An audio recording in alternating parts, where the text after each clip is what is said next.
पढ़ाई में तो थोड़ा लो था वैसे, तो वहाँ पे मेरा ज़हन ही नहीं रहता था। तो मैंने कहा चलो कुछ ना कुछ तो करें, दिन रात मैं इसी के आर्ट के बगैर मैं रह नहीं सकता। तो भी काम करो ना, नीट करो कि ताकि आपको दोबारा ना करना पड़े।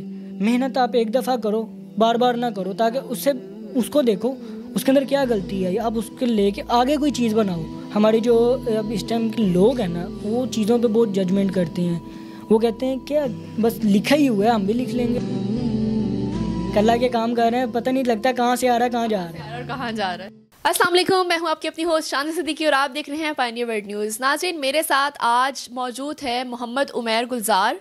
कैलीग्राफी आर्टिस्ट हैं, बड़ी बड़ी अच्छी पेंटिंग्स बनाते हैं और बहुत ही जगहों पे इनके गिफ्ट्स भी जाते हैं। बहुत से बच्चे इनसे सीखते हैं। आइए इनसे जानते हैं इन्होंने कहाँ से सीखा और कितनी एज में सीखा, कितना देर हो गई है इस काम को करते हुए। अस्सलाम वालेकुम। वालेकुम अस्सलाम। कैसे हैं आप? अल्हम्दुलिल्लाह। अच्छा उमैर, मुझे ये बताएं कि कैलीग्राफी का शौक़ पहले कहाँ से आया आपको? कैलीग्राफी का शौक़ जो उनसे है, मैं ना स्केचिंग करता था पहले स्कूल में, आर्ट वगैरह कार्टून्स वगैरह बनाता था। तो मेरी एक स्कूल टीचर थी इस्लामियत की, तो मेरे स्कूल में अल्हम्दुलिल्लाह काफ़ी लोग मेरे जो उनसे स्टूडेंट्स थे ना, मेरा काम चेक करते थे। ऐसा था कि जैसे मैं प्रिंट निकल आता है ना, तो वैसी चीज़ थी मेरी हाथ की स्केचिंग। तो उन्होंने कहा देखो शक्लें वगैरह बनाना ना गुनाह है, तो मुझे भी थोड़ा वो फील होता था। तो मैंने कहा तो मैं क्या करूँ? उन्होंने कहा आप ना कैलीग्राफी किया करो। तो मैंने कहा ये क्या होता है, मुझे पता ही नहीं था कैलीग्राफी होता क्या, मुझे पता ही नहीं। तो उन्होंने कहा घर जाके सर्च करना, कुरानी आयात होती हैं। तो मैंने कहा जी मैं ये शक्लें ठीक हैं, कुरान पाक इतने गुनाहगार लोग हैं हम कहाँ। उन्होंने कहा ये नहीं पता था कि उस राइटिंग को कैलीग्राफी कहते हैं? पता ही नहीं था क्या कहते हैं क्या नहीं, देखा ही नहीं कभी, सुना ही नहीं कभी। तो फिर मैंने कहा नहीं टीचर ने कुछ कहा तो कुछ ना कुछ तो होगा। घर आया, मैं आगे सर्च किया, तो मैंने ना ऐसे कंप्यूटर पेपर जैसे मैं स्केचिंग करता ना, वैसे मैंने ना एक आयत लिख दी। स्केचिंग मैंने स्केच की, तो मुझे बड़ा सुकून मिला और बड़ा अच्छा लगा कि मैंने बनाया। तो वहाँ से फिर मेरा जो सा ये कैलीग्राफी का सफ़र शुरू हुआ। और अल्हम्दुलिल्लाह, क्योंकि दिन रात मैं इसी का आर्ट के बगैर मैं रह नहीं सकता। तो तुम घर वाले भी कहते थे क्या तो किसी को मोहब्बत हो जाए तो लोग उसके बगैर नहीं रह सकते।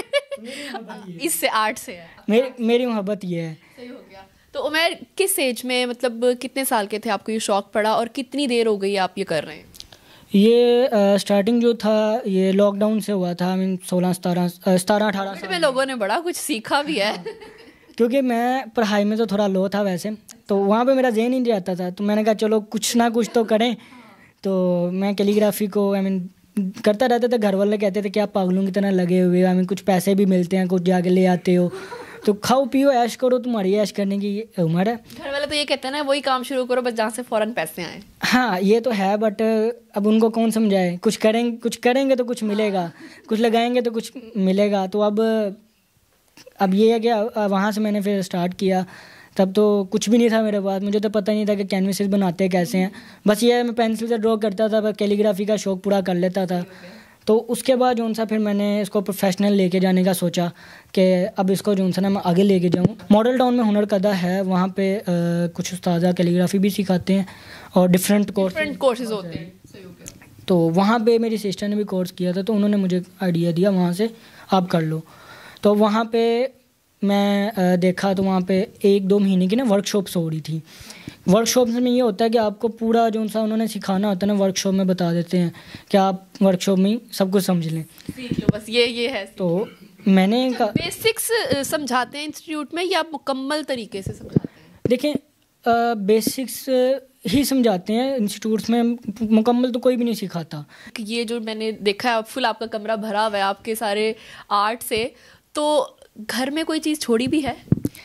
घर में कोई चीज़ नहीं मैंने छोड़ी। कुछ अम्मा के बर्तनों पे तो नहीं शुरू हो जाते? बर्तनों में भी शुरू हो जाते हैं। जो चीज़ हाथ में आए फिर उसके ऊपर ही करके पेंट वगैरह बना के काम वगैरह कर लेते हैं हम। मेरे पास जो चीज़ आती है मेरा दिल करता है कि करूं, बट फिर जो सा आपको पता है कुछ चीज़ें नहीं भी होती जिस पे नहीं करना चाहिए, सेफ रखनी चाहिए। सही हो गया। तो उमैर, अब तक की कोई पहली ऐसी पेंटिंग जो आपके पास अभी तक पड़ी हो और आपको हो ये मेरी पहली थी और इसी पे मैंने अपना सारा दिमाग लड़ाया था? मेरी जो सबसे पहली पेंटिंग्स थी ना, उसमें से एक ही है। अच्छा ये वाली है? हाँ, सबसे पहली वाली है। हाँ, जब मैं प्रैक्टिस लग ऐसे रहा है कि अभी नई बनी है। मेरे में ना कुछ ऐसा है कि मैं ना कोई भी काम करता हूँ ना, मैं प्रैक्टिस लेके नहीं करता। मैं आगे भी यही कहता हूँ कि जो भी काम करो ना नीट करो, कि ताकि आपको दोबारा ना करना पड़े। मेहनत आप एक दफ़ा करो, बार बार ना करो, ताकि उसको देखो उसके अंदर क्या गलती है, अब उसके लेके आगे कोई चीज़ बनाओ ताकि उसके अंदर इम्प्रूव कर लो आप। अब ये पेंटिंग मेरी सेल हो गई है। अच्छा, सेल भी करते हैं? वैसे मुझे बता सकते हैं कि इससे कितना कमा लेते हैं? पूछना तो नहीं चाहिए, लड़कों से उनकी इनकम और लड़कियों से एज नहीं पूछनी चाहिए। ऐसे ही है, बट मैं ना इसको ज़्यादा सेल नहीं करता हूँ। जब कम सेल तो करनी है, फिर भी कम से कम कितने की हो जाती है सेल? कोई 10-12 हज़ार 15 हज़ार? इतनी तो हम DHA वगैरह में बैठे होते आराम से सेल हो जाए। अब हमारा ना एरिया वाइज भी होता है ना, लोकेशन वाइज भी लोग जज करते हैं। हमारी जो अब इस टाइम के लोग हैं ना, वो चीज़ों पे बहुत जजमेंट करते हैं। वो कहते हैं क्या बस लिखा ही हुआ है, हम भी लिख लेंगे आगे, ऐसे जो कहे ना उनको कोई लिख के दिखाओ, वो तब तो कहते हैं बस ठीक है। हम भी ऐसे ही कहते हैं, क्या है बोल नहीं होता, माइक पकड़ के बोल नहीं होता, क्या करना होता है। बस ऐसे ही एग्रीमेंट आगे से कर देते हैं भाई। उनको बता देना अब ये जैसी पेंटिंग है ये 5 से 6 हज़ार की, उनको बताएं। अब जैसे कि लो क्वालिटी हम लोग हैं, लेना चाहिए। कॉस्ट होती है जो मतलब कि जो इस पे खर्चा वगैरह सारा आता है, उतना निकल आता है या ऊपर की कोई पॉकेट मनी भी निकल आती है? वो तो निकल आती है, वो तो निकालनी पड़ती है, निकालनी पड़ती है। उसे तो उन्होंने लेने अब खर्चे तकरीबन इसका 1 महीने का खर्चा 15 से 20 हज़ार है। क्या आपका ऑटोमेटिकली लगना ही लगना है, और ये नहीं पता अल्लाह का हुक्म है कि अल्लाह के काम कर रहे हैं, पता नहीं लगता कहाँ से आ रहा है कहाँ जा रहा है और कहाँ जा रहा है। सही हो गया। अच्छा, आपने अपनी बुक भी डिज़ाइन की थी बच्चों को सिखाने के लिए, हमें वो भी ज़रा बताएं और उसके बारे में भी बताएं कि आपने क्या सोचा कि मैंने बुक डिज़ाइन करनी है और मैंने बच्चों को सिखाना है, मतलब क्या सोच समझ के आपने ये सारा फैसला किया? अब जैसे कि मैं कैलीग्राफी करता भी हूँ तो मैं सिखाता भी हूँ, तो मैंने सोचा कि इसको थोड़ा सा और आसान कर दिया जाए ताकि लोग जो उनसे मेरे ऑनलाइन स्टूडेंट्स हैं, कराची, हैदराबाद, इस्लामाबाद, हर जगह पे जो उनसे अल्हम्दुलिल्लाह हैं कुछ स्टूडेंट्स, उन लोगों के लिए आसानी कर दी है। क्योंकि मुझे ना ऑनलाइन काम करवाना ना पसंद नहीं है, क्योंकि जिन्होंने पेड क्लासेस वगैरह रखी हुई हैं ना, मुझे वो चीज़ें पसंद नहीं हैं।